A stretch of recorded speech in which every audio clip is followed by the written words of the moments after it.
Welcome, welcome, welcome. On this week's episode, I thought it'd be good looking at scopes. It's something that I haven't looked at previously. It's something that I've learnt about over my period of doing airsoft. I'm not a hunter, I'm not a real steel shooter. However, there are some similarities with real steel, and there's some stuff that you don't want that's real steel. And to spice things up a little bit, we are going to be giving away one very saucy scope. So grab a beer, grab a tea, and check it out.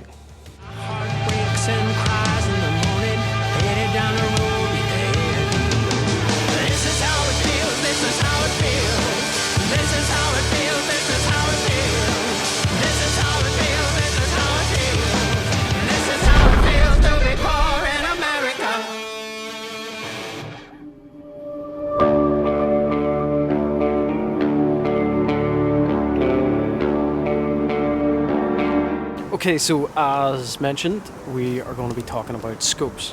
What is the best scope in airsoft is the title, and let's get straight into that. What's the best scope for airsoft?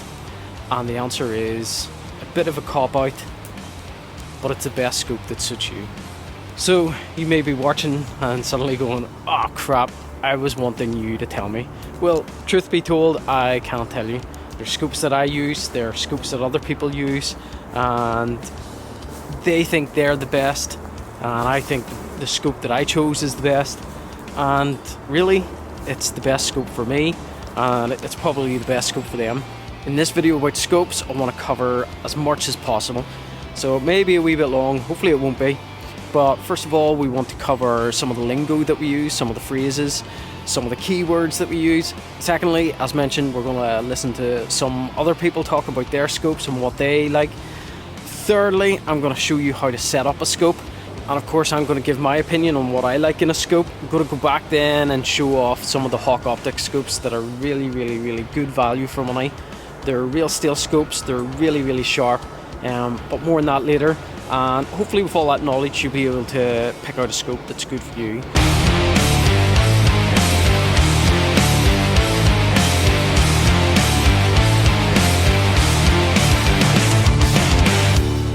Let's get stuck into some phrases. So in at number one, magnification. Is it 2 times? Is it 6 times? It's basically how far the scope can zoom in. It's also kind of known as field of view. So your field of view at 2 times is going to be totally different to your field of view at 6 times. 6 times is going to be very zoomed in. Next up, eye relief. So eye relief is how close your eye has to be to the scope. Now in real steel, you want really good eye relief because you don't want that scope coming back in the recoil and hitting you in the eye. Airsoft, it doesn't matter too much, but I will get on to why I like it. Next, you may hear of scopes having AO or parallax adjustment. Parallax is the movement between 2 items, one being close and one being far away. I deliberately do parallaxes all the time when I'm filming. It's whenever I'm showing off a product and I'm moving around it, and basically the object kind of moves slowly but the background moves really fast. In terms of scopes, because the reticle is very close to your head and the object is really far away, whenever you move your head slightly, the scope moves up and down and left and right in the opposite direction. Now you don't really want this in a scope, because whenever you lower your head down to the crosshairs and you line that shot up on whatever you're going to shoot, but then you move your head slightly, the reticle is actually going to move off the target, and this is due to parallax. So it's just an adjustment you make to try and help prevent this. Another acronym that you'll hear is IR. This doesn't mean infrared, it means illuminated reticle. Does the reticle light up red, does it light up green, and sometimes they even light up blue. Another phrase you might hear from time to time is ocular adjustment. Now, lots of scopes, whether cheap or expensive, will have ocular adjustment. It's pretty much the ring on the back of the scope where your eye looks into. This is an adjustment that you do to make sure that the object that you're looking at is sharp and the reticle is sharp.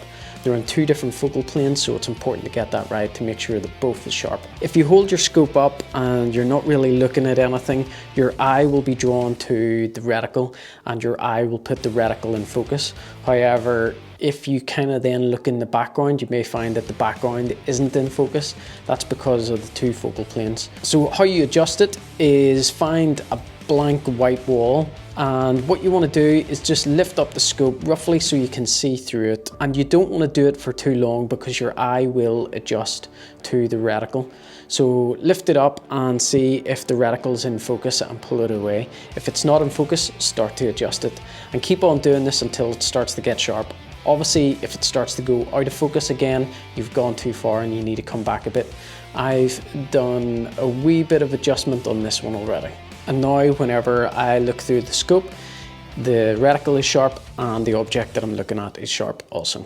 If there's any other phrases that you hear or have heard and you don't know what they are, message me and I'll try and let you know. If I don't know, then I'll find out from someone that does know. So I asked the question, what do you like in a scope? And Foxgreen and Smooth Sniper wrote back and sent me these videos. Okay, so what do I look for in my scope setup? And does it vary much between airsoft and hunting? Well, for a lot of you who don't know, I used to do hunting for years, so that's where my shooting experience came from, and then I moved on to airsoft. But the big factors for me in a good scope setup, and I'm always someone who actually used real steel scope on my airsoft replicas, taking it from my real rifles and putting on my guns. But one thing I really look for is eye relief, which I think is really big. So basically not having to get too close to the scope to see your full field of view. I want really good eye relief, so clear picture from an eye that's not too close to scope, so something you can keep back here. Works really good, especially if you're wearing awkward masks and goggles. But also is field of view. A lot of the cheaper airsoft scopes have a really narrow field of view. Real steel scopes like I have here, my TAC 41, have a massive field of view. They take in a lot, which can be very useful if you're firing at one enemy and there's another guy just slightly out of the picture. With a big field of view, you'll see those guys in your peripheral vision. Naturally, a very important thing for me also is sights that stay set. So in all my real steel scope setups, they don't get knocked out. No matter how much I throw them around, throw them in my car, bang them around, crawl through the mud, they hold their zero. So that's absolutely essential for me also. And with better scopes, they're going to be gas filled, they're going to fog less than the cheaper ones. So all of those things are what I go for in a scope. And to be honest, a really decent scope, you don't have to spend big money. But if it has all of those features, it's going to massively improve your game. Che cosa cerco io in un'ottica? Beh, innanzitutto che abbia una lente nitida e luminosa, che è la cosa secondo me fondamentale, ossia devo vedere bene dove sto mirando. Successivamente cerco un'ottica che abbia una linea abbastanza pulita, senza accessori o mille cose attaccate addosso, slit, piccatini e cose del genere. Quindi più lineare possibile, con una forma più bassa possibile, chiaramente, giocando da sniper. Ed inoltre che ci sia la possibilità di regolare le torrette senza l'utilizzo di attrezzi. Quindi semplicemente, come in questo caso, così, senza dover usare cacciaviti, eccetera, eccetera. Questo è quello che cerco io in un'ottica. I help run the Ghillie Crafters group on Facebook, and there's about 12,000 members on there. They aren't just airsofters, they're hunters, they are real steel snipers. It's a wide, diverse group of people, and quite a few of them obviously use scopes. And I posed a question to them in a public poll and asked them what they looked for in a scope. So in at number 1, a scope that holds zero, i.e. it doesn't lose zero, kind of like what Foxgreen was saying if he throws it in the back of the car. Next up we have clear glass, and to go a wee bit deeper into that, sometimes the image just isn't about sharpness, it's also about how clear it is in terms of contrast. Some cheaper glass will be kind of milky looking given this low contrast image, which is obviously harder to spot objects out. Next up, in third place, we have good eye relief, which Foxgreen touched on.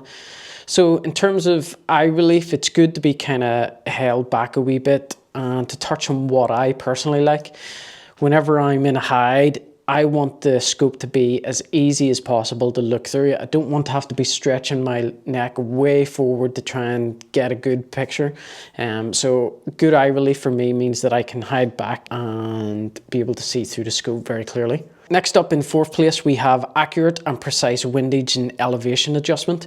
Now this is probably more for real steel shooters that are shooting up to like 1,000 yards or even further. So you want your MOA, your minutes of angle, to work out exactly as what your maths is. So those precision adjustments need to be correct to make those vital shots.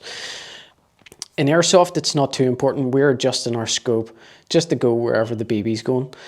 In at number 5, we have good warranty. Next up, we have reticle type, and I personally like just the regular crosshairs with mil dots. The reason being that we have to keep our scopes perfectly straight to work with our top-down center backspin. If we are angled to the left or to the right, the BB will veer left or it'll veer right. So having a full-length vertical line allows me to align it with straight corners of buildings or even trees or pylons, just to help me keep that rifle straight. Next up, we have durability. Obviously, if we're running about and we're smashing off rocks or we're climbing through trees or whatever, we want it to last quite a while. Also, the mechanisms of being able to adjust the wind and elevation adjustments, we don't want them failing us, otherwise we won't be able to zero our scopes anymore. And in terms of the front glass getting hit by BBs, you want decent glass to help prevent that, but you can get kill flashes. Not only do they help cut out sun flare and reflections out to the enemy, but they also stop those nasty BBs hitting the front of your glass. Next up, we have a scope with all of the above features. Next up, we have cheap price. Now for Airsoft, there are scopes at £20 and you could get real steel scopes at £5,000. So you need to work out where you find is a good price. I find that anything up to £100 is pretty cheap. £100 to £200 is kind of like an average price, and anything after that is probably quite expensive for an Airsoft scope. Okay, and next up we have appearance to my gun build. So loads of people like the traditional style of scopes for their traditional looking VSR rifles. I, on the other hand, like using short dots. Now, the reason I like using these, I can't really tell, and I don't overly care what they actually look like. It's ghillie crafted, so you can't really see the shape that much.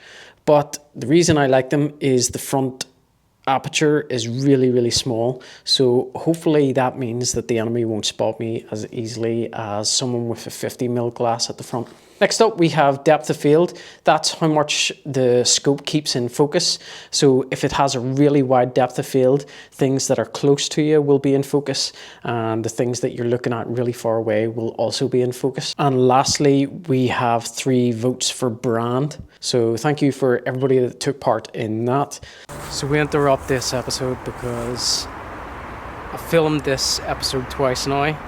First time it dropped out of sync and there was drop frames for some reason on my SSD. And the second time I filmed, which you're watching currently, I forgot to put this bit in, and it's quite an important bit. No one actually voted on it, but one of the things that's quite important for me is an IR scope, as in it's an illuminated reticle. Whether it be red or green, I very rarely use green. I don't think I've ever used green, but the red is very, very handy. It's not just for nighttime, it's for daytime as well. Like for instance, I know it's Northern Ireland and it's dark, dull day, but typically in a forest you do get a lot of dark spots. So rather than trying to guess where your crosshair is, I leave my IR reticle on the whole time throughout the day, and that means wherever I point my scope, I'm going to see where the crosshairs are, I'm going to see what I'm aiming at. And there's lots of light spots here, but there's also a lot of dark spots as well. Now, I'm quite lazy, I leave it on all the time, but it does just save you a bit of time trying to guess where it is and then going, nah, I need to light this up, and spending time lighting your reticle up. It adds extra movement that's probably unnecessary and it may give you away. So an IR scope, leave it on all day, and that's what I use. So I've told you what other people have liked, I've told you what I've liked, and I've given you some information on the terms and things that we use. So now let's look at these scopes that were sent out to me, and one of them is being given away.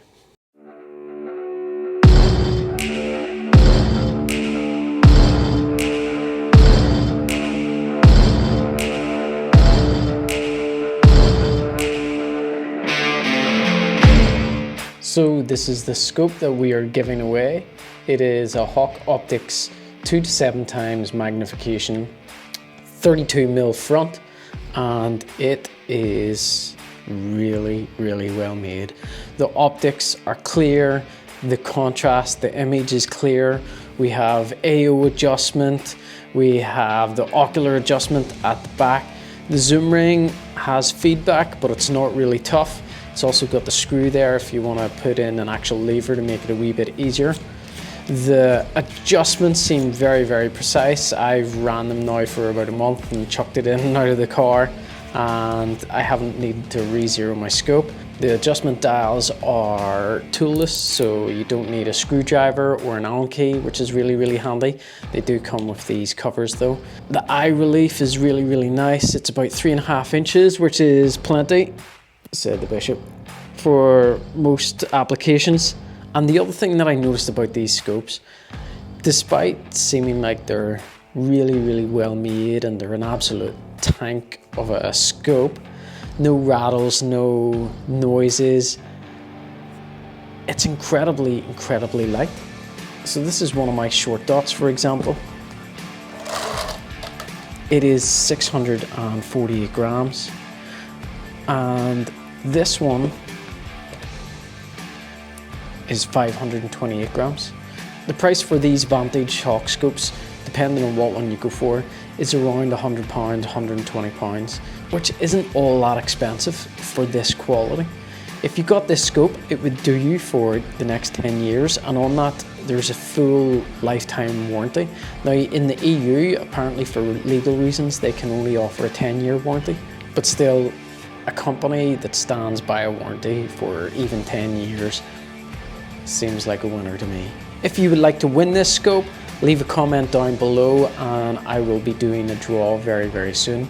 I'll actually be announcing it on Instagram. I've also put it on Instagram as a giveaway for people to comment on the post. So for those that are maybe watching this video slightly late, the post I put up on the 22nd of January is the one that you need to go into and you need to comment. I'll add all the names and we'll arrange to do a giveaway. Might even involve Tridos himself to pick the winner.